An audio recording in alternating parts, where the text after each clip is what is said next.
What made you want to become an interior designer? It's in my family. We're artists and designers all over. Uncles, aunts, brothers, sisters. It's in the genes. So when I was 4, I knew I wanted to be an artist, and then that kind of became a designer. I was born and raised here. I spent some years out in Long Island, Rockville Center. I started, and since then I've been in Huntington, New York, on the North Shore. But I've been here in New York for many decades. My first job was with Martha at the Walker Group. I was right from school. Martha was head of color and materials, and I joined her, and it was a great union. From then on, we've been together. I drew all day long when I was starting out. I was drawing, freehand drawing, drafting, presentations were all by hand. It took me weeks to draw, to just do this one drawing.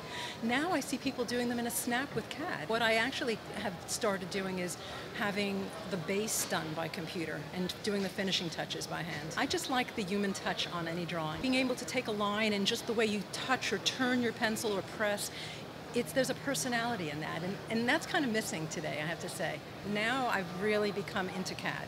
I do appreciate the benefits of it. It's much faster. You can look at things in proportion so quickly and so easily. It takes more time to do it by hand, and time is money, so it really is more practical. Many of my clients I interact through email. When you think about how busy everyone is today, we set up phone conversations, of course, but many times if it's a quick back and forth, email, because they don't have to be bothered in the middle of their work day, and they can read it when they're free, and they can respond when they're free, and the same with me. It's a lot more practical for the day-to-day correspondence. And then when we're presenting a scheme, of course, we'll do that in person if at all possible.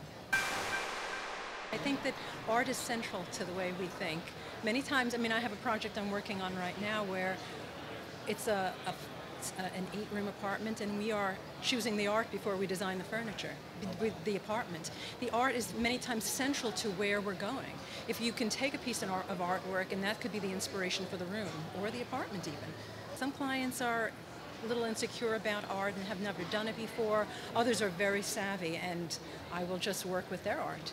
And then I have clients that have never used art before and just want to try a little bit here and there, and I work all different ways. I usually try to pick art that works proportionally in the space. I love big art, but I also like the contrast of large and small art. It's kind of like a conversation between the pieces. It's what a gallery owner would do well, is when they're hanging a show, they'll think about what piece works next to another.